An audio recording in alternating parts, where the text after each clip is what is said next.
Good morning, everybody, and welcome back to Money in the Law, my FM 101.3, with your host, Jay Marsden. He's from the Marsden Law Group. I'm John Drohan from Main Effort Financial. Tom Harmon is the executive producer of Money in the Law on at Holliston Hub, HCAT. So that's why we're on TV. And so here you are, Money in the Law. This is what we do. We every Saturday, we talk to you and tell you about anything that has to do with money. All things money. And anything that has to do with the law under which we are governed in this great country. And maybe some other ones we make up along the way. And the ones we make up along the way. Yep, that's so, right. So how are you? I'm doing well. Yeah. I'm doing well. I missed you last week. I was gone last week. You were doing, it's that time of the year. Oof. Go gather them up. Bring them back to the nest. It's that time of the year. My wife's doing the same thing today, God bless her. Is who is the Kendall She's blasting down to pick up a bunch. Well, she's picking up a bunch of Kendall's stuff. Oh, gear. Not picking up Kendall. We're de-gearing. So she's bringing up a bunch of stuff back here, which I don't quite understand because I was under the impression that somewhere in this journey there was a storage unit. And so, you had a storage plant? Yeah, so I was sort of envisioning that there'd be a drop-off at the storage unit, and then we'd saddle up and home she'd go. It sounds like a plan. But apparently there's a bunch of stuff that needs to be brought back, I guess. So that's what I'll be doing tonight when I get home. That's a great time. That's it. Yeah, that's because you know what? Because nothing's as fun like moving a 5-foot TV stand. Yeah. By yourself. Yeah, that's right. Yeah. That weighs more than the TV that sits on it. Honey, you want to give me a hand with this? She's like, no, I don't.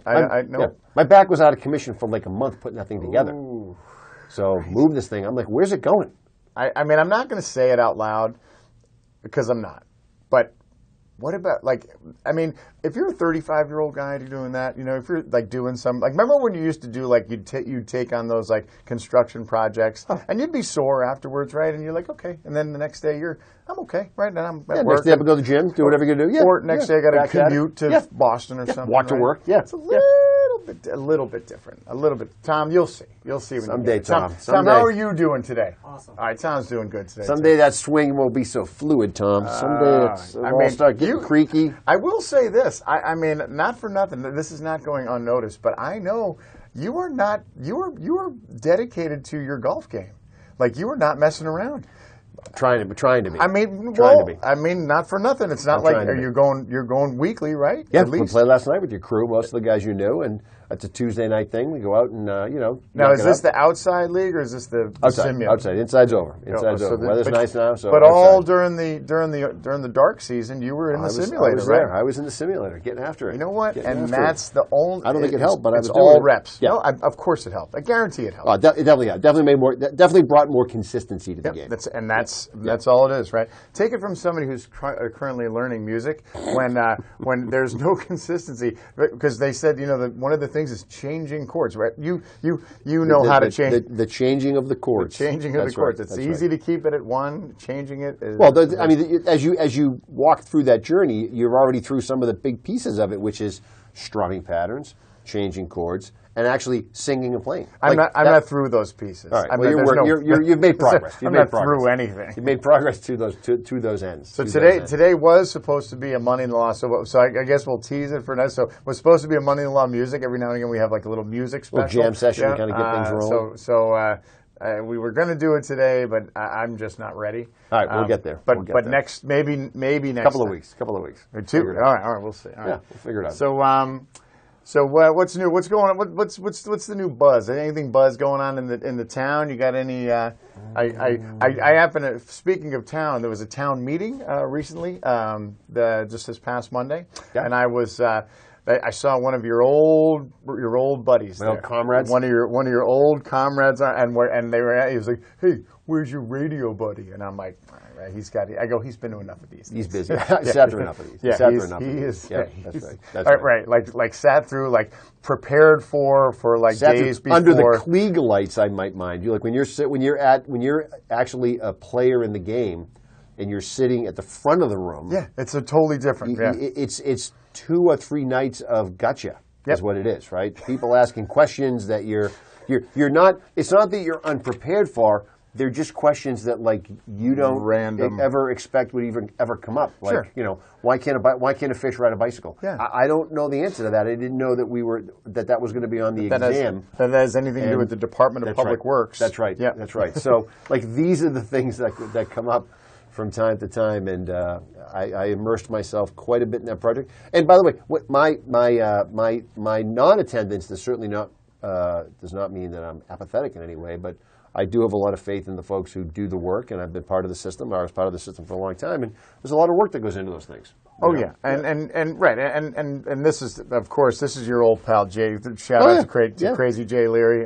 He was not crazy at all, but I hadn't seen him in a while. So Sure, it was nice to see him. Speaking of shout outs, I do another shout out to my softball comrade, not on my team, Trooper Eric Higgins. Okay. Who had identified the fact that he is a fan of the show. Why wouldn't it be? He said, "I got to get caught up on Money in the Law," and I'm like, did you just say you're a fan of the show? Yeah. What size T-shirt are you? Yeah, because that's what people get. Set you up. Then one more shout out. So remember, we had a couple weeks ago. We had the UK. UK conversation. And I told you about my one of my bros, my new pal Scott, who is a special ops police officer. Right. Yep. He has watched 3 episodes of Money and the Law. And he said, and I quote, and I'm saying this on air, he goes, "Your partner's pretty funny." Yes, and he I is. was like, yes, and I'm like, I'll tell you, you're going to make his day. Scott, you know what would make me hilarious? A couple of Liverpool tickets and a day at the races. I mean, that's what would make it even funnier. I mean, I don't know if he can get you those, but I'm sure he can. I'm sure he can. If there were some sort of terrorist act that happened at one of those things, he'd come look for you first. I get first one out the door. First one out the door. Like I'm gonna follow that guy. We'll pick you up with one hand and throw you in the back. Yeah. Don't worry, Jay. I got you. That's good. That's good. That's great. Right. You seem pretty light. You're lighter than you. You look a lot thicker on TV. That's right. That's good. It's 10 pounds. Nothing but love, or Scott. more. Nothing but love. All right. So what do you got today? Just here listening. Just listening and learning. All right. Listening and learning. I got something. I thought of you. I bet you of did. This. As I often Do tell. I thought so. These are some general kind of rules to live by. And as I thought about this, and this was like, if I wanted to make a checklist of kind of the things, if I'm making a plan, or just like I want to get ready for stuff. There's, there's so much information. You get fire hose of like, this is what you need to do. This, and you talk to this person, they say, oh, you got to do this, and it causes kind of all of this like anxiety and angst, and like, I just don't know where to start, and it seems overwhelming. So if you do nothing else, Jay and I are going to give you like the kind of the fundamental basic plan of like the basic kind of course of action and if you do this, if you do nothing else but these things, I've written down looks like about 6 different things, but it can apply to both your kind of your establishing your estate plan and establishing kind of your positioning of where you are now and kind of where you want to end up, kind of retirement, post-retirement, and also your financial plan and your in your finances and your basic how I approach the reason why I work, which is to essentially to make money so I can live. Yeah. Well, let's do it because I get a couple of side items that we'll bring up in the theme of being prepared for stuff. We'll talk about a couple of things. I love preparation. All right, so let's go. Let's take a quick break. Absolutely, quick break. Stretch out. Top off. All right, top off. Top your coffee off, and because it's still morning, right? It's Saturday morning. It's still morning. All right. Still morning. So and it's starting to become the mornings are starting a little bit nicer to walk outside. Oh, coffee outside is a real option now. Oh, right. Real option. Yeah. So stay with us. Don't go away. We'll be right back. Be careful, but don't go away. Money and Law. Stay tuned. And we're back, My FM 101.3. Jay Marsden with the Marsden Law Group. John Drohan, Main Effort Financial. Tom, actually caddying for us today on the bag. Tom on the bag, as they say. No. Tom on the bag. Where has that been, right? Huh? I mean, where has that been? Oh, just came to me in a moment. Right? Just came to me in a moment. You're amazing. Like, here it is. Yeah. That's it right there. That's a new thing right there. Tom on the bag. I love and meanwhile, Tom is saying there, I'm going to caddy for you. Like, sure thing. Tom's saying, I'll put a 5-iron in the back of both your skulls. Yeah, that's like Tiger Woods caddying for me. Yeah, no, that's not how it works. That's right. That's all right. But we just love the phrase. Yeah, love the phrase. Well, because and you know what? And if we did if we put this on a T-shirt, Tom's bag would be all that equipment right there. Exactly. So it wouldn't be a golf bag. It's a golf bag with that coming out the top. All that stuff. All that stuff coming out of the truck. The boom mics, all that stuff. It's in golf bag form, wearing it as a golf bag, but he's got a TV camera and his headphones on. That's right. Love it. Draw that. That's right. Somebody right there. draw that. Somebody, anybody who's not me. All right. So here's what's on your planning list? Your fundamental rules. Right. So I titled this. All right. I titled this kind of rules of engagement is. The first thing is you want to simplify. You want to make things as simple as you can, right?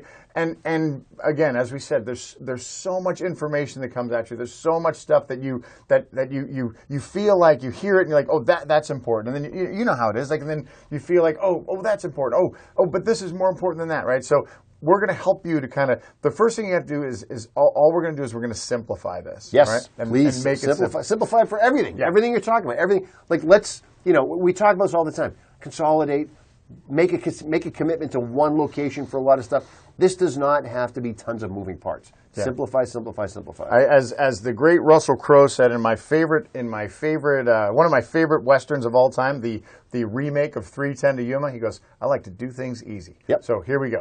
All right. So the first thing, number one, and if you learn nothing else today, this is the most important thing is you have to think about what is it that you want to achieve? What's your end state? What is we talk about from a planning perspective? Exactly. Yes. Like so what's when all the dust settles, right? When I'm 110 years old and my wife and I pass away on the front porch of our house.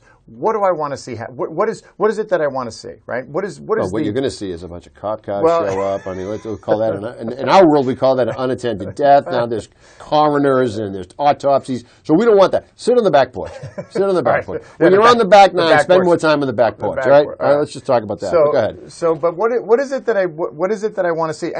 And when you think about that, when you start to think about what you want, and this not only applies to your estate plan, it applies to kind of your retirement. All of your plans. We talk about all roads lead to retirement. You can apply it to like your college savings plan. Like, what is it that I want to see? And when you're thinking about this, because that's like a big picture, right? That's a big kind of like that's a big scope. Try and narrow it down and try and be specific, because you're not going to think of everything. Because we often say that we'll say, look, where do you see yourself in 5 years and 10 years? And then they're like, well, I don't know. It's not a super clear picture, and that's okay, right? That's okay if it's not a clear picture. But at the same time, there are some specific things that you definitely want to see, right? You make some assumptions. Yeah, make some assumptions. You know, a lot of people who work on mindset stuff and things like this right now, what they'll do this to you professionally. They'll say to you, where do you want your practice to be in 10 years, right? And then that translates into, and what does that mean for you personally, right?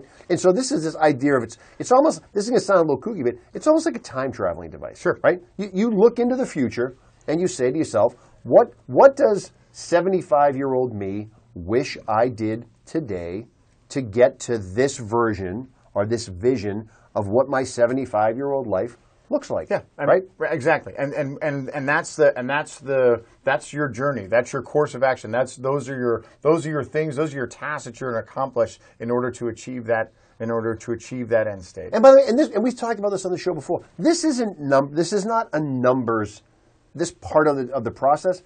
I don't think this is a numbers conversation, right? This is just you and your spouse or your loved ones sitting around saying, what does our future look like? Like, I mean, and again, it can be I'm going to be in this house and we're never leaving here because I love this house and I love the backyard and I love the fact that when the weather gets nice, we can have coffee on the porch, and I love going to the library and I love going to the little general store and I love cooking out on the grill, and I see my family coming here for Sunday dinners. That can be it. Yeah. Right. Right. You're better off leaving the numbers out of it.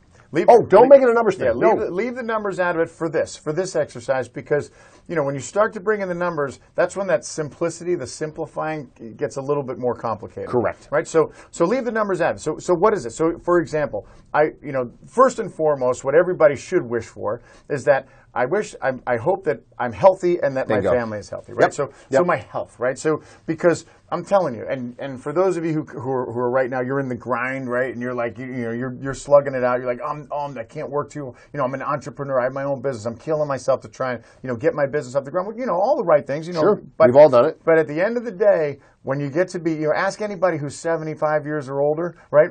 And ask them what's their number one thing. You know what they're not thinking about? They're not. I mean, they're thinking about it, but their number one thing is their health, right? Yeah, and as with all of us, right? So I want to, first and foremost, I want to be healthy, right? I want to be able to do things. I want to be able to do like kind of all the things that are coming after on this list. And your health that's a driving factor. Well, and you can also think about this, and you obviously you wouldn't say this out loud, but you can also think about this because you may already know people who don't have the health that you hope you continue to have, right? And so you have to make that experience part of your own experience to say, look, there's a lot of things I can't control, right? But the things that I can control are, my to some degree, right, my health, my frailty, things like that. Let's take control of that and keep it simple, right? You talk about keeping it simple. It could just mean moving a little bit more. Right? Exactly. It could just mean walking a little bit more. Eating a little bit better. Eating a little bit. That's right. So things like that. Simplify things. Make it easy. Make it easy. Going to the doctor, getting checked, getting screened. Like when I'm 50 years old, going to the doctor. Raising your hand. Hey, it's time for my prostate exam. Hey, great. Nobody raised their hand for that. You don't raise your hand. No, you don't. You can't raise your hand because they're around the table. That's why you can't raise your hand. That's right. Yeah, and you can't say anything because you're biting down on the towel. That's not true. That's just messing around. All right, that's fine. It's all good. So half of the audience gets that. Yeah. Okay. Yep. Okay. Half the audience is not laughing. The other half is. Yeah. This whole idea. So that's the first and foremost thing, and then you say, okay, well, what else do I want to say? I want things like I want to in my retirement I want to have some flexibility to do some things that I normally can't, like things like I want to travel. I want to be able to spend time with my family. I want to be able to spend time with my family if we're not all we're not centrally located in one place. And where is that going to be, and what does that mean, right? Because you just mentioned a great point, right? If your family's spread out a little bit, does that mean that your traveling involves your family all coming together and traveling and spending time together? Yeah. Or does that mean you going individually to where your kids are? And the other piece of this, which is a dramatic change from, let's say, when your parents and my parents were going through this, and maybe towards the tail end of it, but the idea of saying, if your kids are in another city or state, so you can rent a place and stay there and be around them. And so is that something that you would envision? That's the picture, right? That's the picture. So without even getting in the details, how do I want to spend time with my family. How's that going to happen? And how do I do that? What's the easiest way for me to do that? What does that look? What does spending time with my family look like? Yeah, because if I have a family, and let's say I'm fortunate that my children have kids, so I have grandchildren. You remember when our kids are little, they got stuff going all the time. So it's not like not very often can your child take their kids and come and spend a month with you. That's right. Maybe they can, but that may not be. Well, when they're little, they can, and then when events start and sports starts, activities start. Now you're going to be the moving party, not them anymore. You're going to make the move. So one more kind of example that and then there's like, well, I want to be comfortable. This is what we'll often see people say. I want to be comfortable in retirement. And then that sometimes kind of divulges into, well, I need to have this much money. I want to be able to do this. I want to do that. And we'll say, let me stop you right there. Okay, so let's just talk about like comfort in retirement. When I mean comfort, I mean financially comfortable, meaning like I have the flexibility to be able to do all these things that we've been making this list of what we want to do. Well, and that's where this thing starts to move from a vision board exercise of, what do I want my future to look like in theory, right? From a conceptual perspective. And now you start to move into so now what's it going to take to do that, to make those things happen? And now you start to say to yourself, all right, now we got to build in the numbers. Yep. Right? Yeah. And that doesn't have to be complicated either. No, and we're going to talk about that. We're going to talk about kind of in your simplified plan, in your simplified kind of course of action, how do we do that? So one more thing about that, that oftentimes you'll see, and you're a good example of this, is that there may be, in your lifetime, there may have been a place that you have always longed to go, that's kind of like your sanctuary. Sure. So in your mind you say, in my retirement picture, I want to be able to spend time in this particular place because every time I go to this place, and I use you as your example because I think of you as like your Key West place, right? Sure. So yeah. So Jay, I don't know, somewhere along the line he found him. So he woke up in Key West. He doesn't know how he got there, but he was there, and he said, "You know what? This place is all right. I'm getting a good vibe from this place." This place is A-okay. And then every time he's gone back for the like 50 times he's gone back, he said, "You know what? Every time it just gets a little bit better and a little bit weirder, but a little bit better." Yes. And so there may be something like that. That may be kind of part of this whole picture. And the picture may not be totally clear, and that's okay. Right. Because again, this is as you age and as you start to get closer to it, there's going to be things that are going to become more clear, and some of those things are going to be in your control. Some of them may be out of your control. Well, and I also highlight the fact that, and your sanctuary place might be your house. Oh, it might be where you live. I mean, people put a lot of time and a lot of energy into their primary residence. And some people, I mean, being in Holliston, we've bounced around over the years and gone to different things at different people's houses, and I spent a lot of time going to the garden tours that people have around town. And you walk into people's houses, and they are, I mean, it is like walking onto a hotel. Sure. They've got a backyard that is second to none. They've done landscaping. They put time. They put energy. They put sweat. And this is their pride and joy. Yeah. This is it. And so it doesn't have to be, when we say place, it doesn't have to be a place as in something outside of your normal day-to-day, but you need to think about it. Yeah, that's the point. When all the dust settles, this is what I want to see. Yep. This is where right now, this is where I see myself. And we said, like, this could change, right? This as you get closer to that, like if both of your kids move out to California and you say, well, I really love my house, I put a lot of time and effort, but then your priorities come in, right? So then it's like, well, I really want to spend time with my kids and my grandkids. So maybe, that plan. So the point is that you just have to, that this all starts with what I see and what I see right now. Right. So then, everything that you do afterwards is going to lead to that point. And that's what I'm trying to drive at, is that everything that you do, if this is your goal, whether it's directly or indirectly, needs to support that, right? Needs to get me. So this is where the simplification comes. So if I'm doing something that is not getting me to there, right? Whether it be directly or, and again, I'm not saying like, well, if I go on vacation to Florida, but I really want to live in California, that's not what I'm talking about, because kind of the things that you do in between, that's part of living your life, right? Right, but I think what you're saying is, if you're looking at this, if you're playing the long game, what steps can we take now to move us in that direction? And to your point, taking a vacation to Florida when your long-term goal is California, that doesn't take you off your path. No, it doesn't, right? You're still going to live your life. Yeah. Right? You're still going to live your life. But it's about getting real and getting serious about what you envision your future to look like. And I guess kind of a way to articulate that, is as part of your end state, is your end state could be that all along the way I was able to go see different things. Sure. I was able to travel with my family. I was able to go visit friends. I was able to. So that's so when it's all said and done, like I've been able, during my working time getting there, I've been able to kind of do these other things. That's all part of your your lifetime goal. All right, but you needed a framework. Yeah. You have a framework to work towards. Exactly. Okay. So the next thing I have is, and we talked about being specific.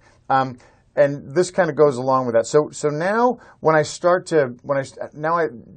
thinking about the financing of it, right? Sure.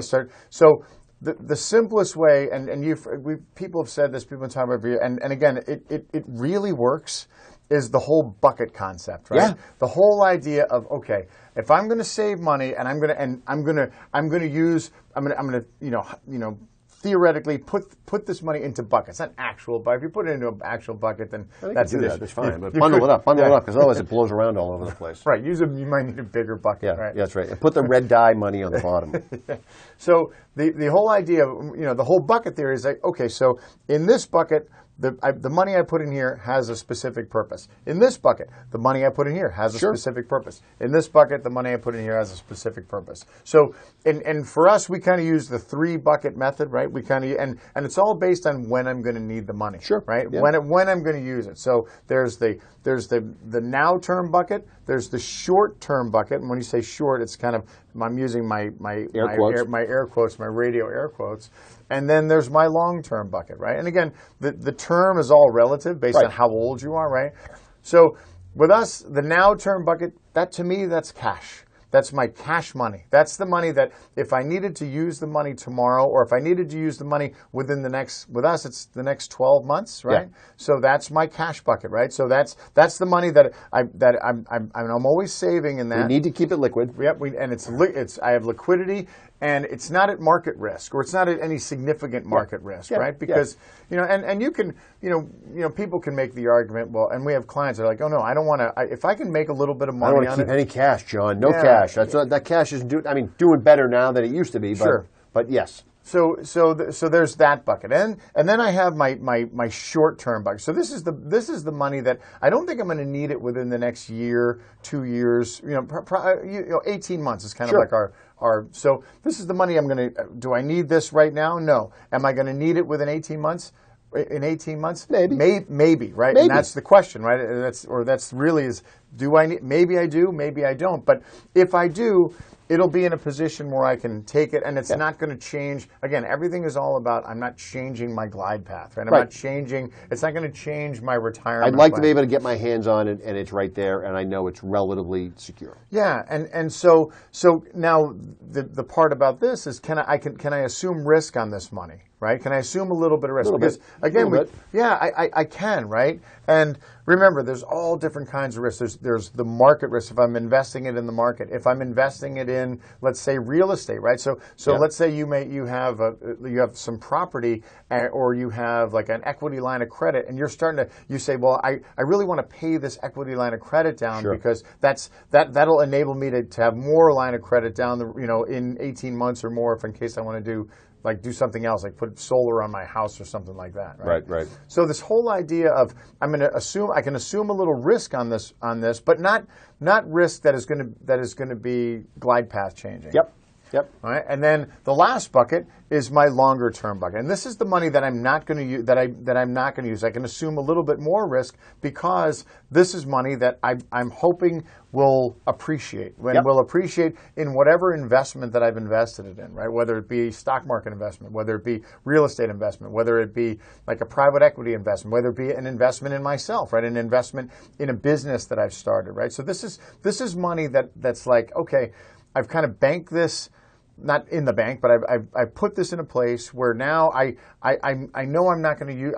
The odds of me needing this are very slim within the next 5 to 10 to 15 to 20 years, depending on what my timeline is. Sure. Yeah. So if I'm simplifying my plan, those are the three. And then what kind of mechanisms are inside of those buckets? That's another class, right? So it's just that I'm saving. Near term, I'm saving now term money, short term money, and long term money, right? And that's it, in those three buckets. Well, I mean, I think that we've always talked about this. This has always been the way you've approached this, which is your money needs to have a purpose. Yep. Right. And so this money has a purpose. You've putting aside the tax approach, like you could have IRAs typically tend to be long-term money, so that's fine. You could have taxable money. That's also long-term money. So it's not about the tax nature of the accounts. It's what do you need them to do for you? Exactly, and that's it, right? It's like and this is where being specific is important, right? It's important where you say, okay, specifically, what is this? Why do I have $30,000 in cash right now, right? Why do I have that? And ask yourself these questions, right? And this is kind of part of it too. Is like you want to be able to.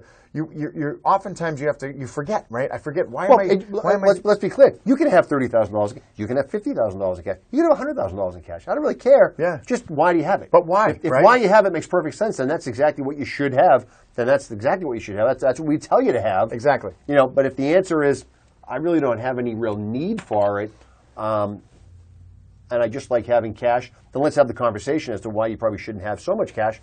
But again, if you're so risk averse that that's where it should be, then we talk about the risks of being so risk averse, and then we obviously move on from there. How many times have you heard a client when they say, okay, well, like, oh, I have this account, I have this brokerage account, I have this, this investment account, and they say, and you say, well, what's the purpose of that? Like, what is it? What's your purpose? What's it doing for you? Yeah, and then it's like, well, I just want it to grow, right? I want it to grow, and you're like, okay, that's Yeah, I mean, I understand kind of that general concept, but what is this account going to do for you? What is the money, however much it grows, what are you going to use it for, right? And oftentimes if they can't answer that question, or they don't have a clear answer for it, that's where because that'll drive kind of how that money is invested, right? That'll drive like what mechanisms or what vehicles you use to invest that money. You'll say, well, look, if you really want this to grow, then here's what we're going to do. And you have unlimited risk potential, right? So you can let's do this. Let's invest in something that's really speculative, that if it works, it's gonna grow to astronomical amounts of money.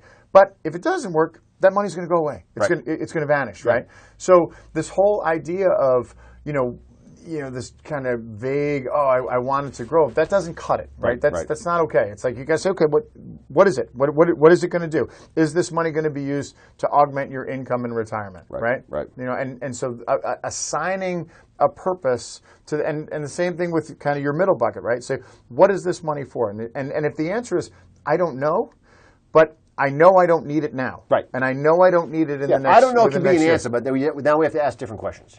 Yeah, and that's okay, because if the answer is I don't know, then you say, okay, well, guess what? Then when you do know, we may have to react sooner rather than later. Yeah. Or what would it take so that you would know?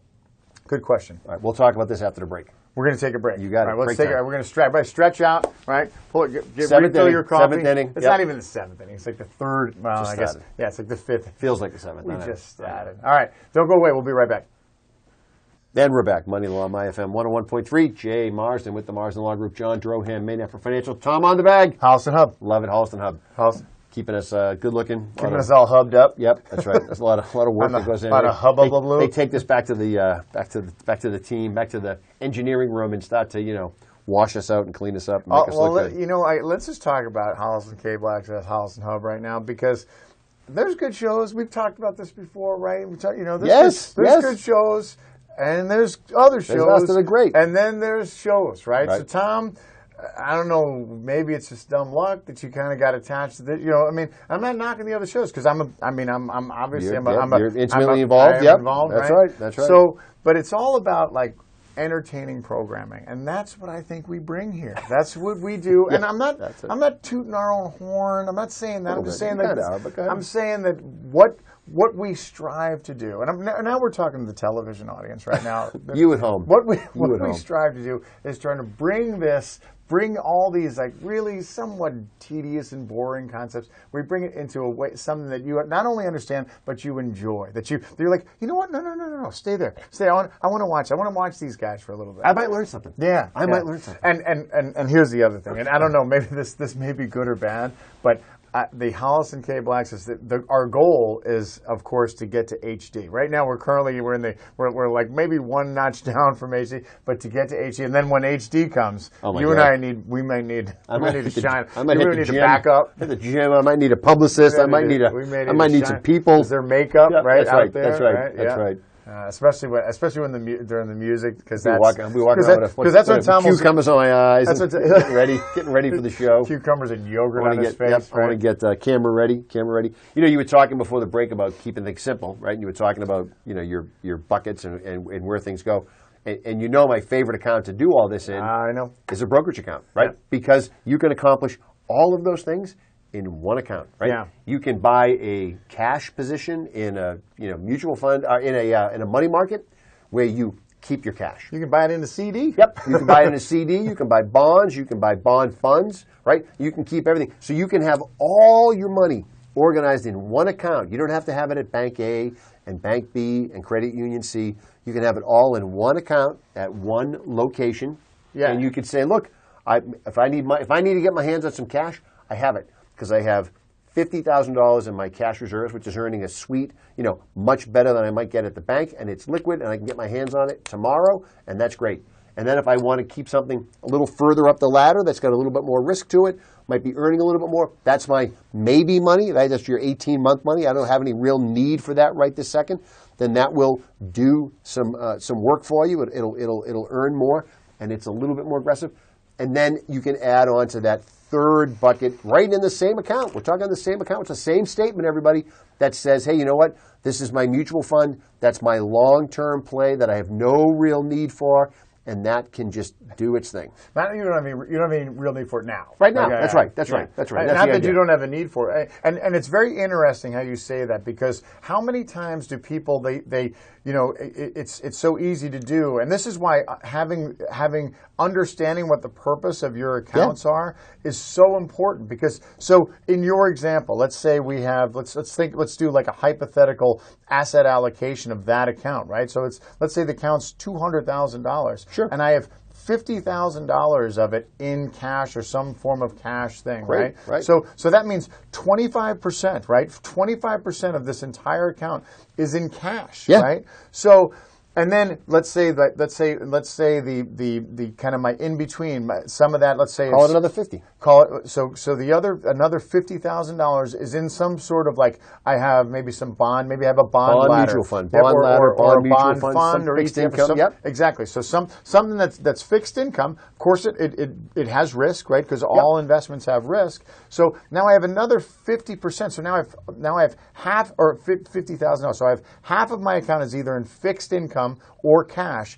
And then let's say the remaining $100,000 is in a diversified equity portfolio. Correct. Between funds or ETFs, individual stocks, whatever, right? So and understanding that that this account has in Jay's example, has three purposes, right? I have cash, I have my money that if I need it, I don't need it today, but I can assume a little bit of risk, but but if I need it in 12 months, I'm not as concerned about like a big market fluctuation. Yeah. And then I have the remainder, and that's my longer term play. I don't need to take that money. So if the market goes down, and let's say my growth fund of America goes down because the market pulls it down, I won't be required to, most likely, to cash that out where I've lost and to take money from at that. an inopportune time. And assume that loss. So That's right. So now that's one account, three different purposes. But how often do you take that same account and then you compare it to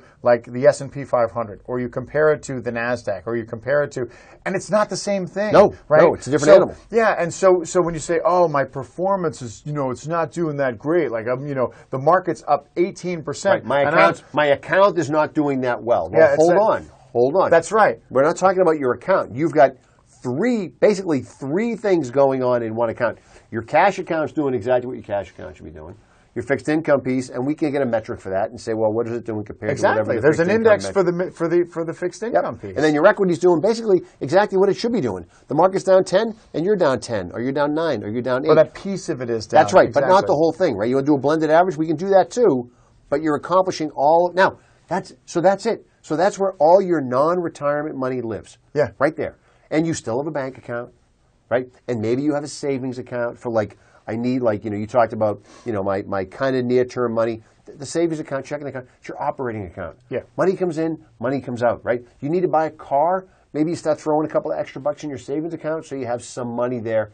But that's the water heater busted. That's the radiator went always south. the water heater. That's my tires. I need 4 new tires. That's Tires. $1,500.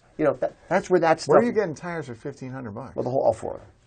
No, I'm saying that's not a bad deal. Nowadays. I'm driving a Marquis. That's not I'm not special. Yeah, it's not like high-powered stuff there. I mean, they're not bologna skins. No, either. they're not. Well, they're pretty close to bologna skins, but But anyway, so you have a bank. Your bank account for your banking relationship, right? ATM stuff, right? Debit card stuff, right? Picking up a tab every once in a while, which you should try. Stuff like that. And then you get your brokerage account, Picking up right? a tab. And it has all your stuff in it, all your money. And then you have retirement accounts. We call that Jay's alligator account. Right? I can't find it. Can't find it. Where is that thing? I can't reach it. And then you have your retirement accounts. And those, all we know what those are for. They're for retirement. It says it right in the name of the account. They're for retirement. Right in the middle. Right? The middle initial. You don't even have to name it. They named it for you. They named it for you. You don't even have to name it. They named it for you. Takes the guessing That's out right. of it. That's right. That's right. That's for your retirement, right? And then you have real estate. You might have your house. You might have rental property. You might have a vacation house. Anything. But you real estate. It's real hard, estate. Yeah. And for the most part, speaking very generally, but to the largest swaths of the part, that's your board. That's your board. That's your playing board right there. That's what you're working with. Yeah. That's what you're working with, right? That's everything. Yeah, everything's out on there. Everything is on the proverbial table. Yeah, there's some outliers. You have life insurance, right? But most of that's probably a term policy that you got money coming out of your checking account to pay for. It's going to go away in 20 years. Well, but again, we're kind of talking about like investments, right? This is it. Yeah, we're talking about like and things again, that you can cash in, things that you can use. I fall back to the concept of purpose, right? So whatever I'm spending my money on has a purpose. When I pay money for my kids for college, there's a purpose for that. So I want to enable them to to be able to kind of have opportunities when they become adults. Your mortgages, you need a place to live. Exactly. You got to have a roof over your head. Yep. So that's fine. So that's your board. Those are the pieces that you're playing with. To your point, from a simplicity perspective, it's not more complicated than that. Nope. It's not. And again, when you start to get into into the weeds on what that's a different, like I said, that's a different class. Yep. Right now it's like, okay, this is what I have, and now I've assigned the purpose, right? So and then I fall back to, okay, now I know what it is today. I know what my goal is. I know what my end state looks like, and I know what I have to. I know how I have to work with, and then.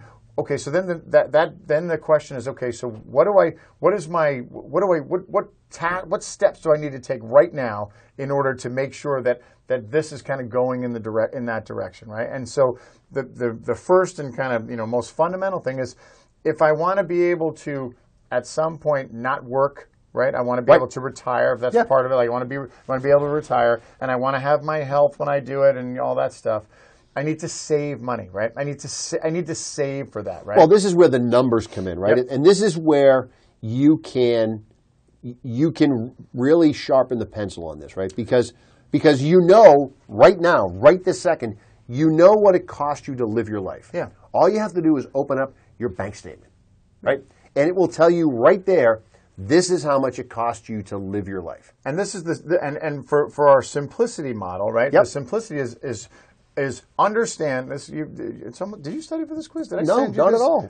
Not at all. Is understand where I am right now. Yes. Right now. So I'm working with what I have right now. And I say, here's what I have. And I know what my capabilities are with what I have right now, and I know where I want to go. So looking at this and so can this get to that? Yep. And if it can't, if I take a realistic view and say, if I want to live in the Bahamas if that's my ultimate goal, because all my family is from there and we're all going to move back there, and right now I have a $50,000 a year workman's job, or like a laborist job. Yeah. And I want to be able to live comfortably. I'm not going to be able to get to that point. The realistic glide path is not realistic. Well, what's it going to take me to get there, and can I get there? That's it. Does that same opportunity exist there that it exists? Exactly. That's the question. And so it's important. So in this is kind of look where and work with what I have right now. So with what I have right now, and again, this all doesn't fall in just investing. It may be like career decisions. Like, so right now, what I'm doing right now, I don't know if that's going to enable me to achieve these goals. So do I have to change my end state? Do I have to say, okay, well, now I have to be a little bit more realistic for that? Well, we've talked about this before, right? To simplify the whole process, you can say to yourself, are we content with the way our life is? Like, are we doing the things that we think we would do if we were retired? Yeah. Right? We talk about it's summertime, right? It's going to be summertime pretty soon. Everyone's going to go on vacation. You're going to have time off. It feels summertime. How do you spend your time? If this is how you think you would spend your time, it's practice for retirement, right? How would you spend your time? Is this what you'd be doing? And if what you're doing right now is what you would be doing in retirement, if there's something that you would be doing more of, then that means there's something you're going to be doing less of. And this is about literally just back to this idea of visioning out what you'd be doing. I love Jay's retirement rehearsal. It's awesome, right? It is awesome. Yep, it is, because it enables you to kind of clarify that picture, right? I clarify that long-term goal. Yeah, you're not working. That's what retirement is defined as, not working, right? Or working differently. We could talk about that's a whole other thing. But what would you do with your time, right? The government, to a certain extent, says, John, you have 3 weeks to do whatever it is you want to do. Yeah. How are you going to spend your time? And in some respects, you'd say, congratulations, John. you're retired. You now have 20 years to do whatever it is you want to do. Do you see the similarities? There's a lot of overlap to those two approaches, Yeah, right? the clock is ticking. So you get to say, and by the way, it's probably even a worse scenario because you're probably doing more in retirement because it's condensed. Yep. It's pushed down to like a much shorter window. So you're probably not going out for dinner 7 nights a week, but you're going to go out for dinner. You're going to go out for dinner and maybe more, because you want to, right? Or maybe because your retirement lifestyle enables you to do it, or requires you to, because you might not be home. You might not be able to. You've been staying in a hotel, Right. Yep. But so you figure it out. So it gives you a chance to kind of run the numbers, and more importantly, run the vision. Yeah, and be able to understand. Okay, so we talked about this kind of idea of being able to understand what your goal is. Yep. Working with what you have right now. Yep. And being realistic about what you have right now. And then so this brings me to the point of, and this is an important part of this whole exercise, is, and this is a thing we learned in the military a long time ago, is whenever you're developing a plan or making a course of action, don't use hope as a course of action. No. So that, and oftentimes we're all kind of guilty of this. In military planning, I hope the enemy doesn't think we're going this way, because then they'll put their a stronger defense over there, and it'll be harder for us to get through. So we hope they're going to forget about that. No, that's not how it works, right? Right. So the same thing applies to when you're making your plan. I hope that I'm going to get a raise, or I hope that that my kids are going to go to a school, that my kids are all going to get academic or are going to get athletic scholarships for college. Because what happens is now your planning becomes a little bit more idealistic and becomes more. It gets to the point where it's almost unrealistic. And yeah, you may get lucky, right? People say, I hope they buy scratch tickets, right? Every time you scratch a scratch ticket, what do you hope? I hope I win. I hope I win. But using that as kind of a basis for your plan, and this is this falls back into that plan for the worst, hope for the best. Exactly, right. So by, again, if I feel like that, let's say my retirement goal is that I don't want to work anymore. I want to have enough money saved up that's going to enable me to live the lifestyle that I want to live. Yet right now I'm only saving $200 a month for my in my retirement, because so instead of saying, well, I hope that I'll be able to save more, right? And again, it could be it's a mindset. I hope I'll be able to save more. It's okay. If I take these steps now, if I pay off this debt right now, if I downsize if I cut back some of my expenses now, then once I get caught back up, then I will be able to save more, right? And it's not there's a lot of things that you can't plan for. The things just happen that you don't see coming. But the whole idea of instead of saying, well, I hope things are a little easier down the road. I hope we can save a little more, as opposed to taking action or making decisions or planning to make decisions and planning it. So when you get to that point, it's not a hope point. It's like, oh, I'm here. And I'm able to kind of do things that I wasn't able to do before, and to get me to my goals. And the other thing is, the sooner you go through this exercise, the sooner you find out, am I wildly off in my predictions? Sure. Right? I mean, if this is what I think I want, just from the framework of what you talk about with your significant other, your spouse, about what you want your retirement to look like, and using some of the examples you talked about earlier,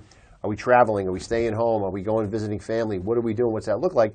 You can get a sense of, it's not going to be to the penny, but you're going to get a sense of, am I in the ballpark with my plan, right? And if I'm not in the ballpark with my plan, and I'm further out from my plan, those changes are easier to make, and they're more incremental, because when you get to 5 years out and you find out that you've under-prepared for your retirement by $2 million, your plan could change. It gets a little hard to make up that space and make up that time. This is a better way to potentially handle it. And again, this is all open to constant change and revision. Oh, I'm sorry. The last point. That's the last point? That's the last point. Do tell. The last. Oh, my God. Last point Who would have thought? of this simplicity exercise is to consistently, and you don't have to do it every day, but I'm saying consistently, like annually, semi-annually. Once a year, yeah. Is review, and not only review your plan, but more importantly, remind yourself of what you're doing. Yes, Remind yourself and why you're doing it. Yeah, and that's it. Remind yourself of the why. Remind yourself of, oh, the reason that we don't live in $1 million house right now is because the house that we live in affords us a much easier mortgage payment, right? Correct. And that enables us to put more money into our other bucket, our long-term bucket, to save for retirement. So when we no longer work and we no longer have this income, then we're able to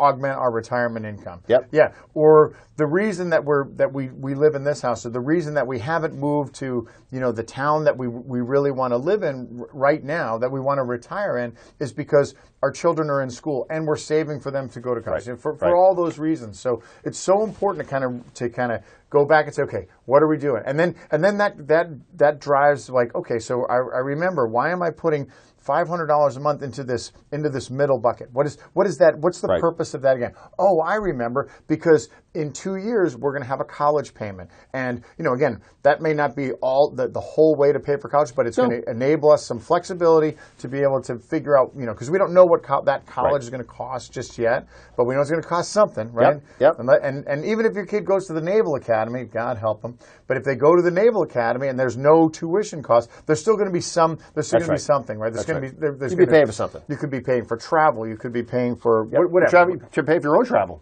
That's what I mean. Yeah, that's right. That's right.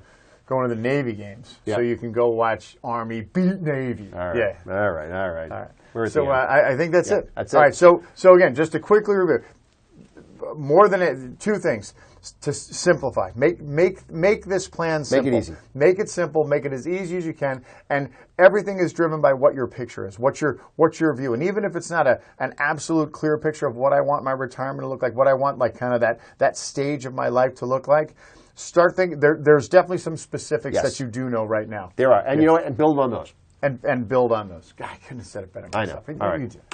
All right. Maybe Money Law Music next week. We'll see. It's just how the week goes. So it depends how much time we get. On the strings. But until then, we'll see everybody next week.